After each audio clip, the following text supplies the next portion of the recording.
106 miles to Chicago. We got a full tank of gas, half a pack of cigarettes. It's dark, and we're wearing sunglasses. Hit it.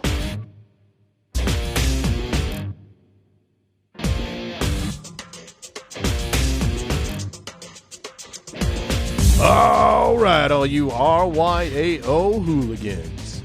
We're out here running around like a bunch of fooligans. Ow!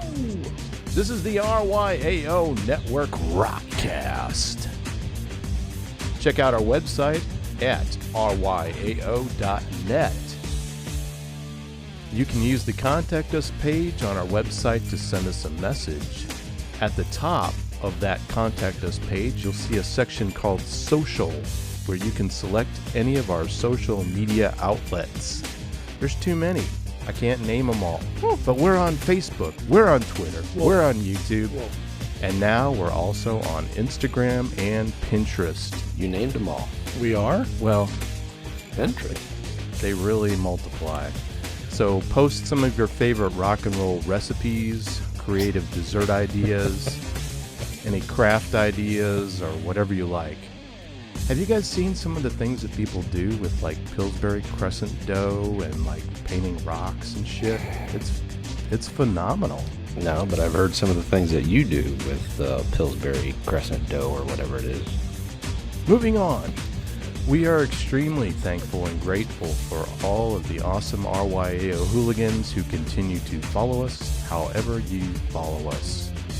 So we're here today with our good friends Nick Sabat on sports. We're already laughing here, hooligans. Welcome to the show. Stix hooligan on weather. Hey, all you perverts and pushers out there, what's happening?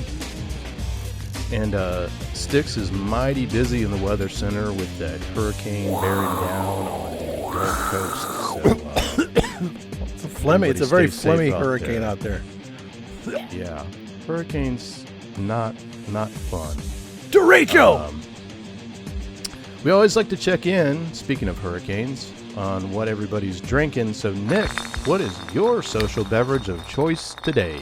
Well, today, fellas, I am drinking from Odell Brewing Company, a lovely Oktoberfest Marzen-style lager. So, believe it or not, it's that time of year when we turn beers a little bit darker. And so it's a little bit hot outside for an Oktoberfest, but it's going down pretty well today. Stix. Odell Brewing Company. Let me see where they are from. And they are from Fort Collins, Colorado. Okay, never heard of that one. Stix, how about you?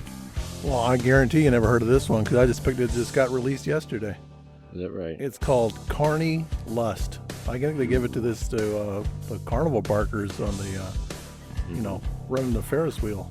Get them real fucking liquored up and spin that fucker around as hard as you can. That doesn't... No, that's real. That Is is it a deep real fried? beer. Deep fried, Huh? just like the rest of the deep fried, like the rest of the Carney food and drinks? Or no? You know what? I fucked up. I grabbed the wrong can. That is not what I'm drinking. I was thinking... Yeah. I'm drinking legit a new beer I've never had before. It's called Hide and Seek. It's from Public House. It's out of St. something, Missouri. Louis, Joseph, Hide and Seek. Peters. Where the fuck is this from? Yeah, it's a Hefeweizen, as my German ancestors would call it. Well, Hefeweizen. There you go. So I told the grocer I needed. Point me to the Hefeweizen. And he said, get this shit, it's good. And it is good. But Kay, is it better than what you've got? Well, I don't know about that, but I'm drinking an El Grito lager from Four Corners Brewing Company out of Dallas, Texas. Yeehaw. And I'll tell you a little. Let me grab this here. Hold on. What's he grabbing? Oh, gross. Check this out. Put It's it like down. it's like a pop top, like the old-fashioned beer can top, but it takes the whole top of the can off. Yeah. So you're drinking out of like a full open topped container, right? How do they do that? How It's do they know how to pretty do Cool, that? but I don't really know the point of that. I mean, it looks cool. It's different, but I'm not sure what the point of it is. No, I don't really know. If anything, it's just something that you would talk about when you're sitting around talking about rock and roll. Hell yeah. Yeah, the conversation starter there. I like it. So it's called El Grito. Grito. And does it have lime in it, or what kind of beer is it exactly? It's a lager. No, it's not. No lime, no tasty stuff. It's just it's a lager. I can't even really. I'd say it's not hoppy. It's not trying to mimic like a Corona or something like that. No. Okay. All right. No. It's kind of like like a Budweiser but better type El of. Grito. I like it. Yeah. What's it translate to? I think it's the Grito. Yeah. Oh, no shit. The Yeah, that Grito. makes sense. Yeah. Okay, thanks. You bet. Yeah. One one loose end that I wanted to tie up, and because it's been gnawing at me. Ooh. Oh no. We were talking about board games, and there was a couple that just I had this rush of board games that came to me yesterday. Mousetrap, Operation. Oh my yeah. God. I forgot about those games. Yeah. And I couldn't even tell you what the purpose of Mousetrap was or the game, because I spent all of my time trying to make the plastic cage come down over the mouse. Just perfectly. Yeah. I never played it with anybody. I just, and the damn thing was missing parts or something, so I think I even had to create my own parts. So that fucking game would take like 20 minutes to set up and then like 7 seconds to be done with. But it was totally awesome. I played it one time just like I don't have the fucking patience for this. Yeah, but when it worked, like when you're like, holy crap, it worked. It was like, Yeah, it kept drawing you in. Yeah. That game taught me how to put a condom on. Really? How so? Well, that cage coming down that you had to grab. Am I alone on this? I think I might need some pictures on that one, like a drawing or something. Oh yeah, that's not a problem. I mean, I'm trying to react appropriately to that comment, but I don't think I can. I don't think he's got you on that one. Should we go to break? Sorry. Well, anyway, and then I thought of another game that I was telling you guys about games that were in the closet that never got touched. Columbo. You had a Columbo game? As in the Columbo TV game. series Columbo? That big fat fucking bastard detective? The guy with the parrot on his shoulder? No, that was Beretta. That was Pirates of the Caribbean. Same thing. Columbo board game? Yeah. That's hilarious. Don't ask me about it because we never played it. No interest. No interest. So anyway, just wanted to hit on that loose end. Now I can finally sleep at night because I have that off my chest. Yeah, good. Okay. Wow. Wait, My hey, God. Stix, did you bring the Kiss board game like you promised last time? I was going to get it at the break. Anywhere. Yeah, I was going to start okay. the game at the break. Oh, okay. Okay. And Okay. I will bring out the game cards. Stick Okay, around, start. folks. Oh, this is We'll going to start be that up. This is going to be this is going to be the best gonna be good. Rockcast Gonna ever. be classic. Gonna be classic. Well, I'm telling you, I was really pumped up about coming here today. I was driving into the studio, and I can't even concentrate because I was looking at the Spotify list, and we start putting together the Spotify list ahead of time, and we don't necessarily tell each other what we're going to talk about, but we put songs on the list, and I'm just like going crazy. It's all the really good music that's on the Spotify list for this show today. What number show are we on? What should they search for on Spotify? Well, this is going to be Rockcast number 7. All right, go search RYAO number 7.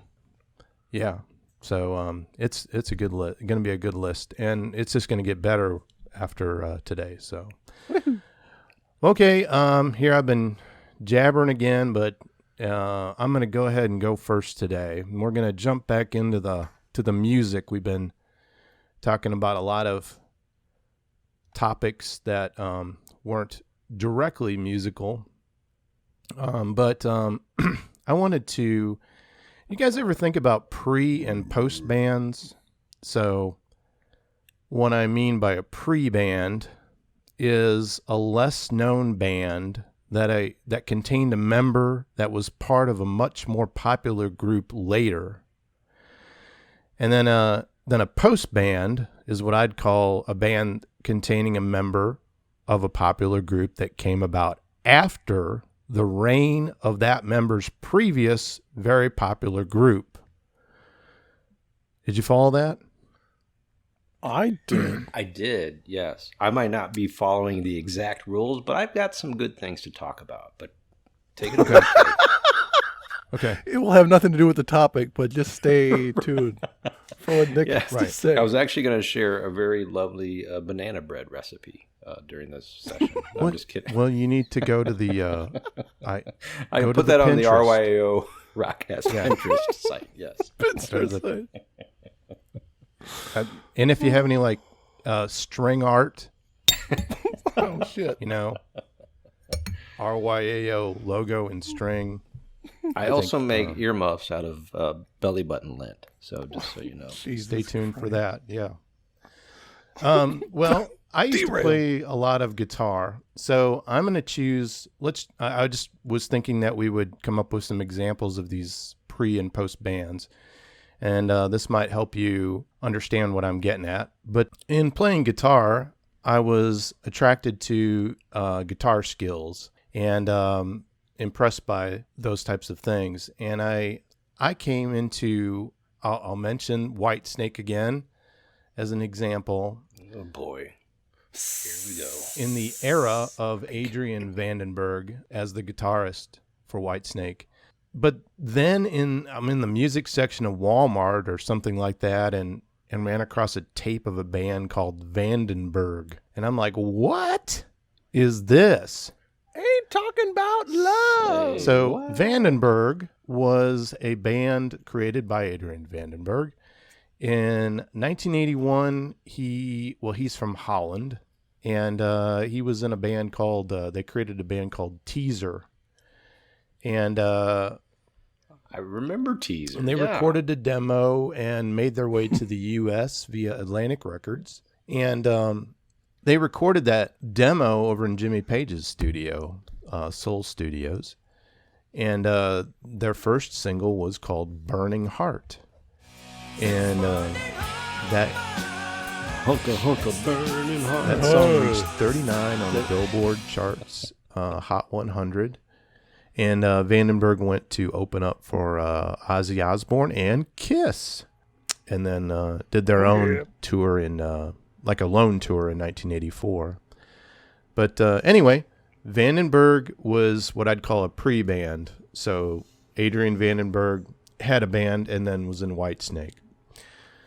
So then if I was going to pick a post band, if you've ever heard of this band called 6 a.m., Nikki Sixx had a little side project while he was with Motley Crue. And then now he's more focused on that project now that the Crew is sort of...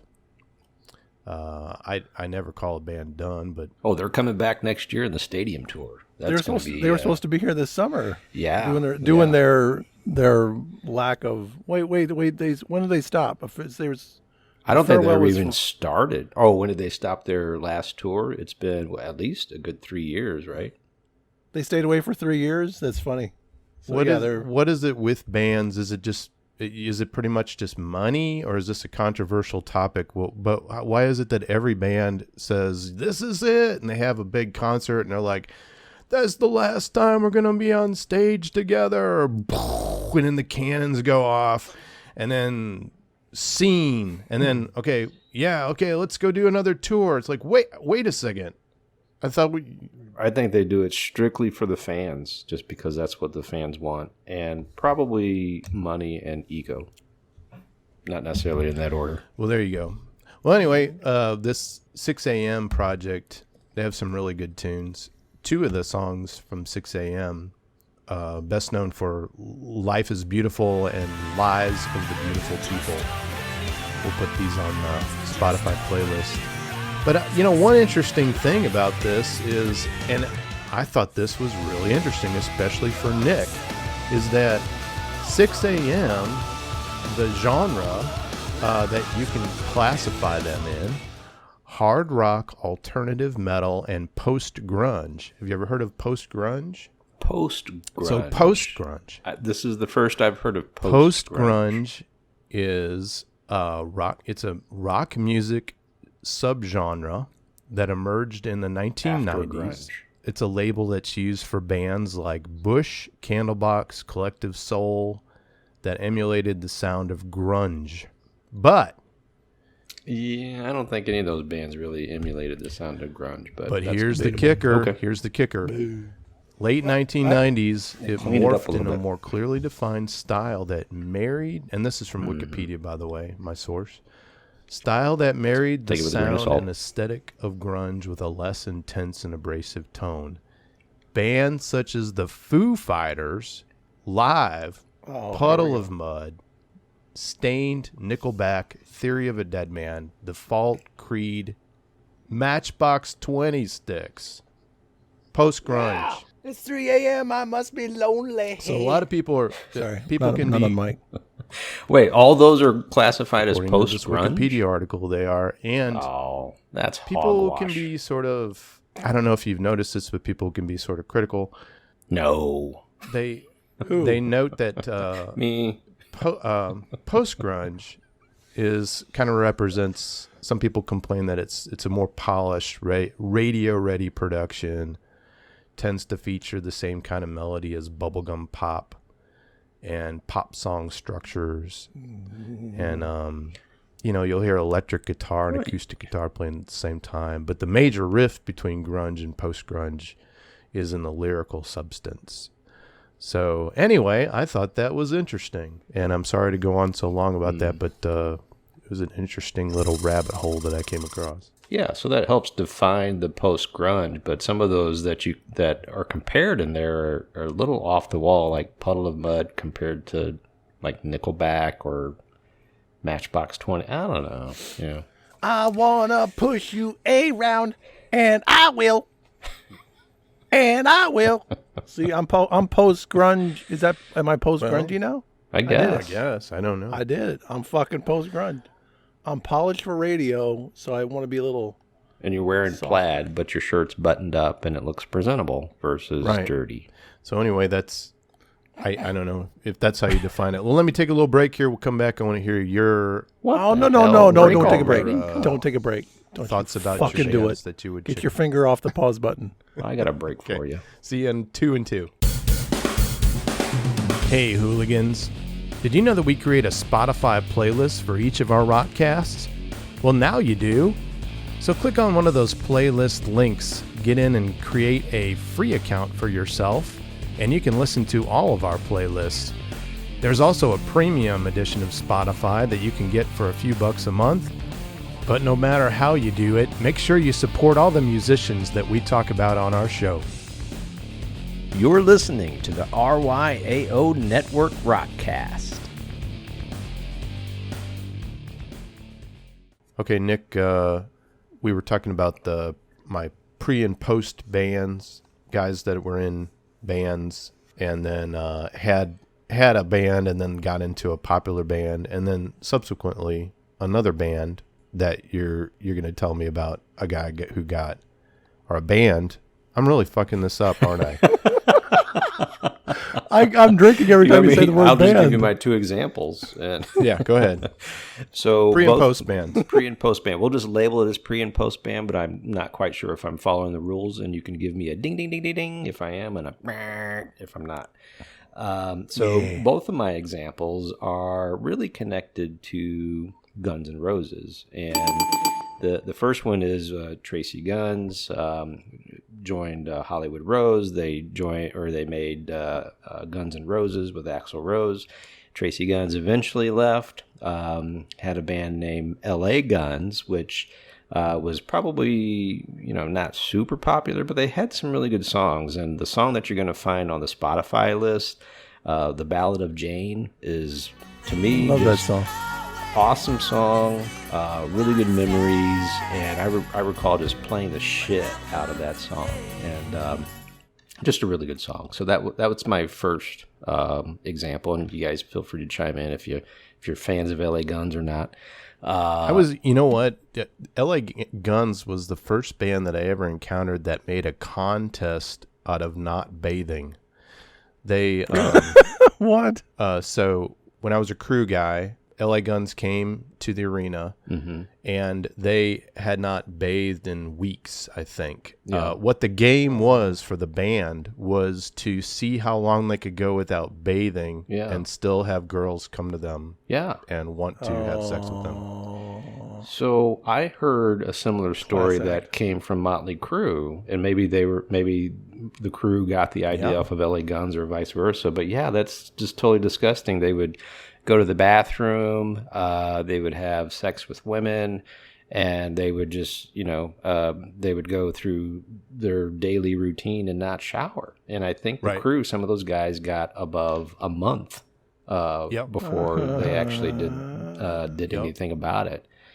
And not funny at all. It's rock and roll. It's rock and roll.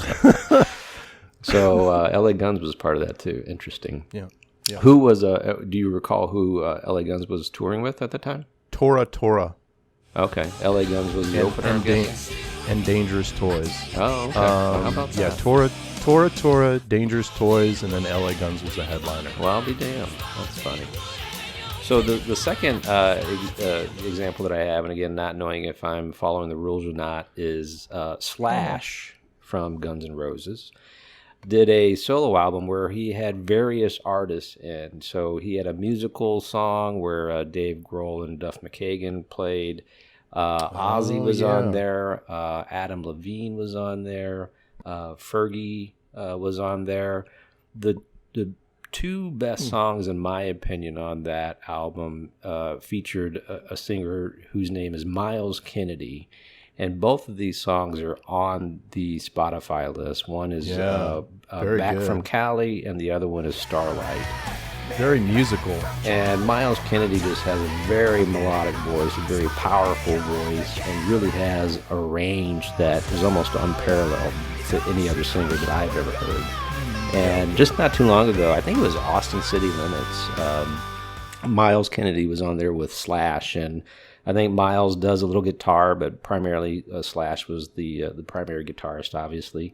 And they just did this like acoustical set for like 90 minutes, and it was absolutely amazing. So, check those two songs out. That whole album that Slash put out is really, really good. But Miles Kennedy, I think, stole the show on that album. Wow. What's that song about the stars? The stars is in the title. Starlight? Starlight. Yeah. Starlight, yeah. Never heard it before. No. Fucking fantastic. Yeah, it's good shit. Yeah.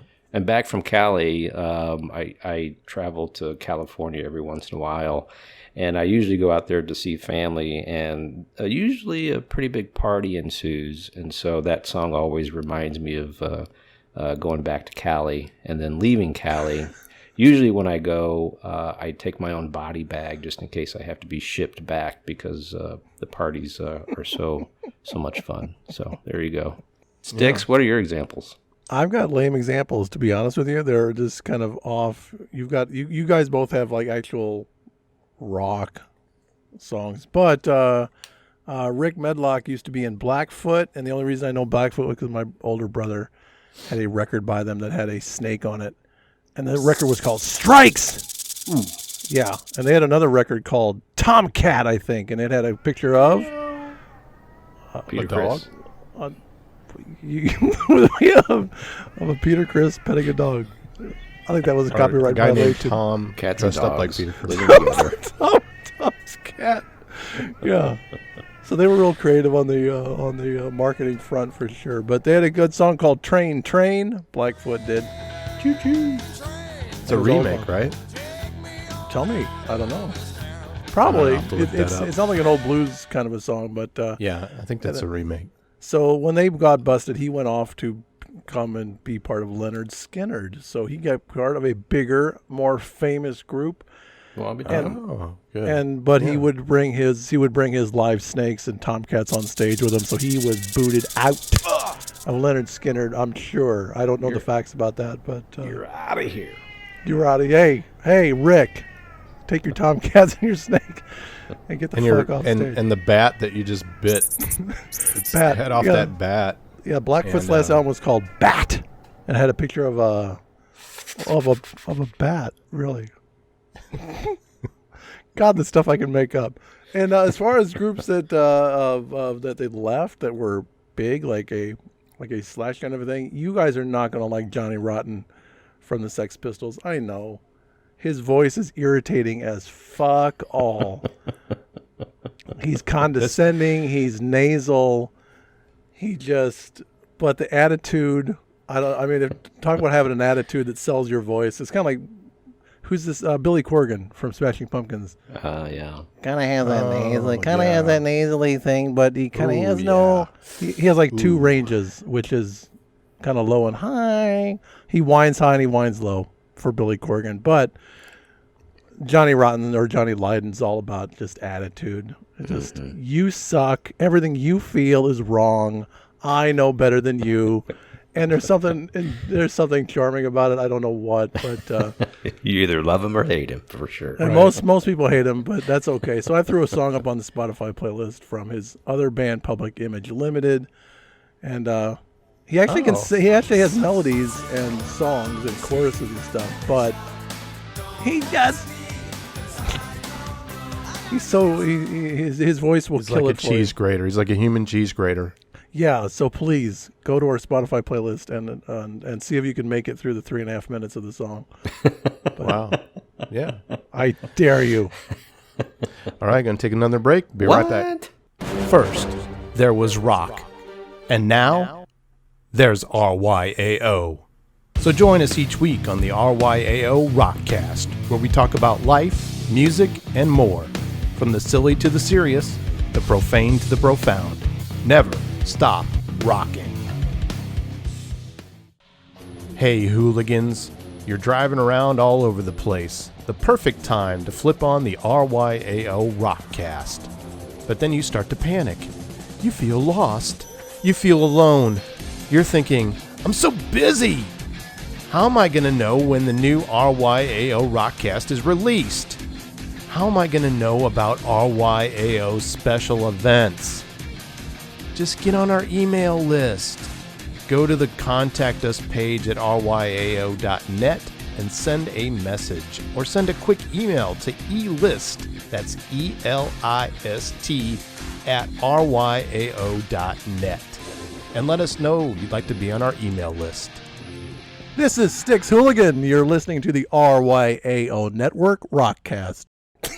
You know, it's like those, have you ever seen those turkey, like, remember in school when you put your hand down on a piece of tracing paper and then you trace around it? You make the turkey. And then you make a turkey. Because Yeah. we're getting into Thanksgiving now, so... Yeah, we're like 3 months around the corner. Yeah. So you draw your, you put your outstretched hand on the trace around, and then you can put all the feathers and... Well, I always wanted to do one of those with, like, the middle finger where you... I don't think that, I mean, I used to make those, and then I didn't turn them in, but... For extra credit. Yeah. Happy Thanksgiving. I drew a snake. With the middle finger. That's I drew nice. I drew a snake. What? Or it would White be- snake.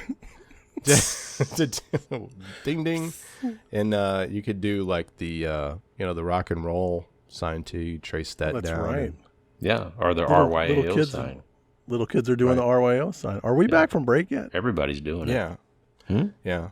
Oh. You had something today, didn't you, Stix? You had some. I'm telling Something you, you you got to shut me the fuck up to make me stop talking. But I've got two things real quick that are on my mind. So one guy died this past week.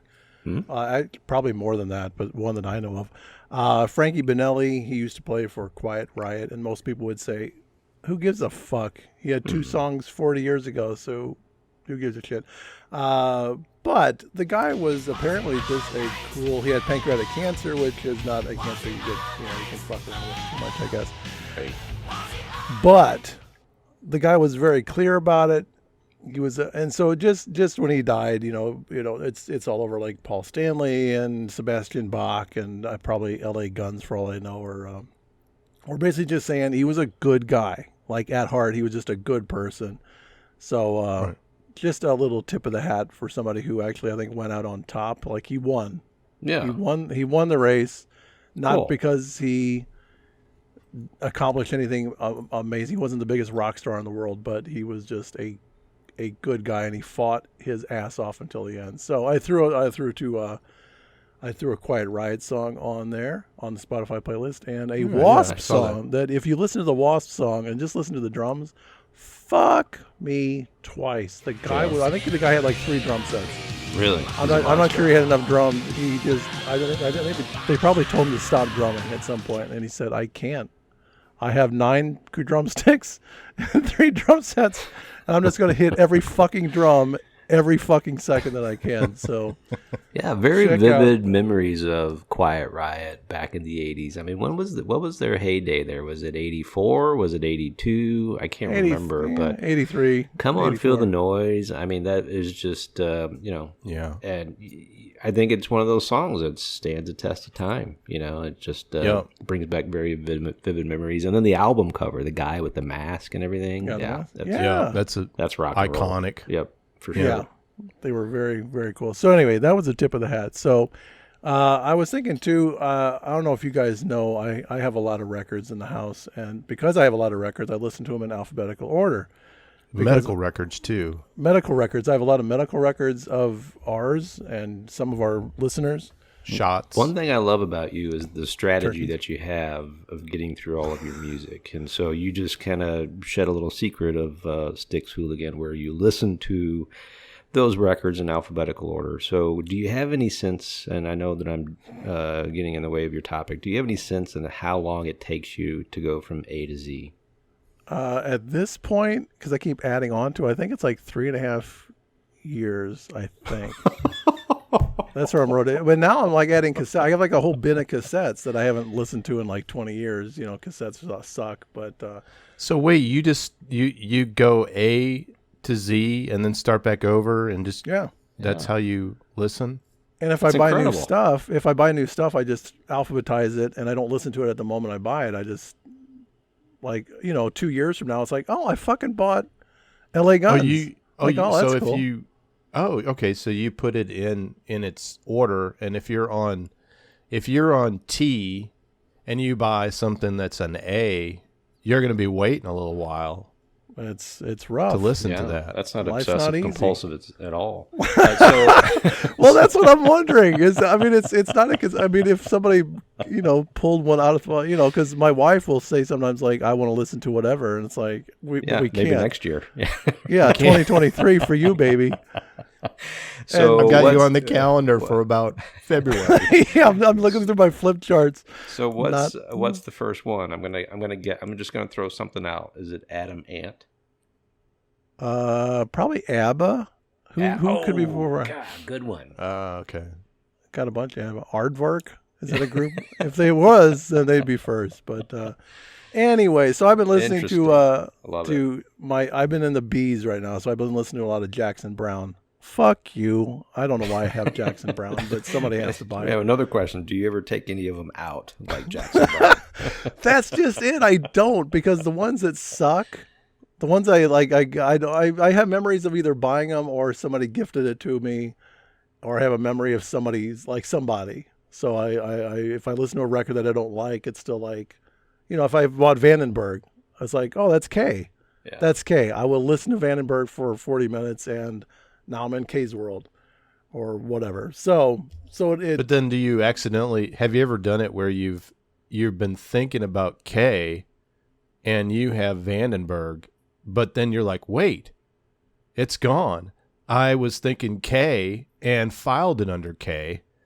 Holy crap, I'm out of order. Oh, It can get really, really complicated. When it comes back 3.5 years, it's just going to blow his mind. Yeah, I think I just spilled some beers over here. Don't get me. I mean, we live a rock and roll lifestyle around here in these RYAO studios, but fuck me. So anyway, by chance I'm listening to Jackson Browne because that's what I have to do to get through the BRs. So my question for you, I was listening to a song this morning actually before the kids got up, and he's singing about like being buddies with Nelson Mandela and marching in the streets and freedom is whatever. He's kind of going on because that's the kind of guy. Just another word. Just another word. Freedom's just another word. So since we're having conventions in the country this week, how comfortable are you guys with people putting their politics into their music? Does it turn you off? Does it draw you in at all? Like somebody's aligned with you? Or what?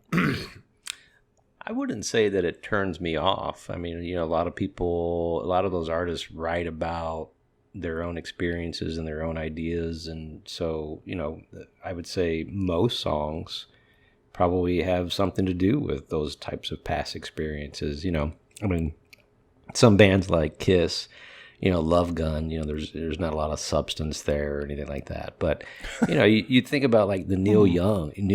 I mean, there's a lot of politics in that type of music. And then all the way up to something that's still a little bit older, but a little bit more contemporary, like Green Day with American Idiot. And that's a phenomenal album. But, those guys, are a little bit loony as well. So, love that music, but yeah, I think it doesn't necessarily it doesn't necessarily turn me off, but I think there's a time and place for it for sure. Well, I was spotlighting Ted Nugent, and Ted Nugent, very political guy, and I've never seen an arena go from full on screaming like 10,000 people to almost pretty much dead silent when he brought up politics. Oh, really? He was going on and on. I don't know. He was probably drunk or something and went on for 10, 15 minutes on stage about politics. And that was when I just really decided, I was like, wow, that's... Yeah, time and place. Well, I mean, you would have really... That's a big difference, if he wrote about stuff and sang it in songs, maybe. But yeah, if you're going to stop your rock and roll show and talk about current events and that's a fucking buzzkill. And I love me some U2 and Bono, Bear. And they've got some good shit. But I've heard that Bono does something similar where he'll preach to the, and most people who are there probably are aligned with his view. But I don't go there to those shows to hear that type of stuff. Let's play some rock and roll fucking music. Yeah, rock.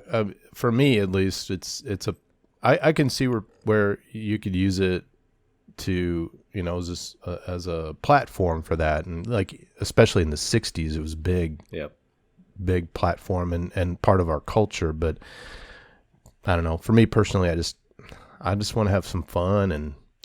Like Rush has politics in their stuff too, but I'm having more fun with the apolitical stuff than I am the political stuff. I don't know. That's just my thing. Stix, what's your view? No, I think from somebody who wrote the song Wang Dang Sweet Poon Tang, I think I'm really kind of keyed into what leader he's going to go after. And Fred Bear, you're right, Fred Bear. That was the song where he was showing these pictures of Fred Bear and just went off on this political tirade, and everyone's just going like, they were all fist pumping, and then it's like nobody really knew how to feel. Like, well, okay, Ted. Well, if we do agree with you, just like why. We just want to hear you play guitar and scream and talk about cat scratch fever. Scratch fever. Yeah, well, and Ted Nugent's always like the kind of go-to of like, well, a lot of people say, I hate him as a person. I don't like his politics, but goddamn, do I like his music and his guitar playing. Right. And he is. And I I have Ted Nugent. I'll listen to the ends when I get to them, in 2022. I'll rewind. We don't like to reminisce too much on this show because nobody gives a shit. But let me rewind to the year 2000. All three of us were at a Kiss concert where our buddy Ted Nugent opened up. Yeah. And Kiss kind of sucked that night. For some reason, they were all into Ted Nugent for the crowd. And my wife came with me because I said, you have to see the Kiss. Because the Kiss blows stuff up and they rock and roll all night. And she said, I don't care. I said, but Skid Row's opening up. And she said, whoa. And I said, Ted Nugent's opening up. And she said, no. I said, Kiss. And they blow shit up. She said, I'll go watch them blow shit up, I guess. I don't know. She wound up falling asleep in the concert, but that's her problem. So we have established the fact that she does have a pretty big drinking problem. Yeah, she has has something to do problem. with it. She was also pregnant at the time, and so I would not have let her drink those 16 ounces had I known that she was. Excuses, yeah. And it's my kid. Hindsight is 20/20. It's my kid. The reason I know she's pregnant is because we were. Never mind. So so Ted Nugent, and I don't use this language because you get your condoms from the bottom of your beer can. And you practice putting them on with mouse Call traps. back, So you call probably back to the last. they probably weren't Rockcast. on correctly if you practiced doing Yeah. a mouse trap. Yeah, I brought my mousetrap video up on YouTube at the time, and it just wasn't. Never mind that. So we're listening. turn All on. three of us remember this thing, and he said something in the concert about it's going to be so hot tonight. And excuse my language, but you have to get the Ted Nugent effect if I use this, and I don't use this language in my normal life. But he said it's going to get so hot in here tonight that even the faggots are going to be eating pussy tonight. Oh wow. Oh boy. That's not for And- everybody. Not for everybody. Whereas That's a not few good. thousands of people went, yeah! My wife, who I looked back at because I wanted to check in with her and make sure it was okay with her before I said yeah or She whatever I was vomited. supposed to do. Can I celebrate that or no? No? Okay.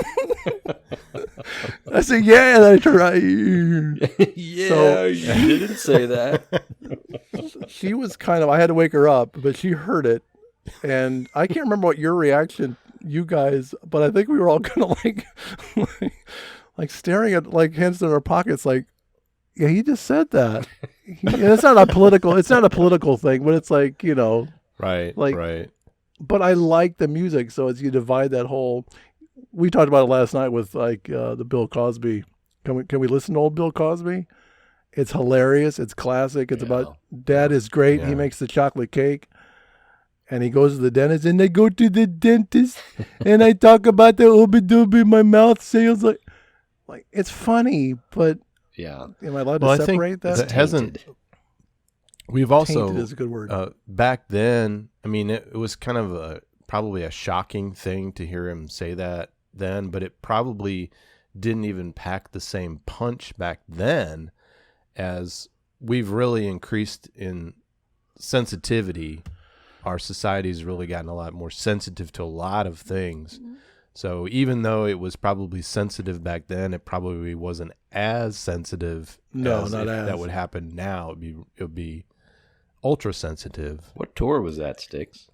kind of like the condoms that you get from the bottom of Bottom the of the beer beer can, ultra sensitive. Yeah, no. And Those are lubricated. made out of 2-ply latex gloves. There's nothing sensitive about those, probably. Is that like it's like a hefty cinch sack? Is what those are. What Is that why it comes with a twist tie? Never mind. That would have been the first farewell tour. Or the Oh, okay. last So they had or the whatever. makeup on. Okay. Yeah. So we were all together, but anyway, that was. I do remember that. I now that you say that, I do remember that. But Kind of the subtopic here is crowds that do not respond very well to some extent. So I remember during the Kiss Unholy tour or Revenge tour, seeing Kiss in concert, and one of the most fun songs ever written is a song called "Take It Off" on the Revenge album. And I remember the first time I saw them on that tour. I'm sure I was with one of you or both of you during that time. And Kiss would bring local strippers on the stage to dance to that song. And I recall, being Motley Crue did that too, right? Probably. It sounds like something they would do. Like every night? And so I remember, being just as happy as the next guy to see what was going on stage. But then I recall looking across the crowd and no one was reacting. Typically people have their hands in the air and they're fist pumping and singing along. But most people had their mouths just wide open, as in, looking at the stage, as in, I can't believe what I'm seeing. This is just absolutely it was like a free peep show kind of deal. Right. And so I thought that was hysterical. But take it off. Let's put that on the Spotify song list. Well, there's there's different things, like when you have a non-reactive crowd versus like a shocked crowd, like where if Gene Simmons, or an awkward moment experienced among 10 to 15,000 people, Okay, well, I guess we better go for today. What? Yeah, I know. We just started. It has to. Yeah, I'm limber now. Yeah. It has to end at some point, but. Exactly. Well, speaking of limber, I don't know how to relate that to the website. It is a pretty limber website, though. Maybe that doesn't make any sense. RYAO.net. Get on any of the social media platforms found on the Contact Us page. Get on there. Give us some feedback. Let us know some things you'd like us to talk about. Tell us what you like, what you're wearing. No, you don't have to tell us what you're wearing. I'm sorry, I zoned out there. Tell us if you like Wang, if you like Dang, if you like Sweet, or if you like... Never mind. Let's forget that option. Yeah. Well, yeah. Keep that to Sweet, yourself. Bitter. Anyway, what kinds of things would you like to see more of? What would you like to hear from us? What would you like to hear us talk about? We love the feedback. Basically, that's what it boils down. We crave it. Anthony! Exactly. We're looking at you, Anthony. We're looking at you, Anthony. You know who you are. We're looking and we're liking. So, see you all next week. Go blow yourselves and never stop rocking. Don't rock it.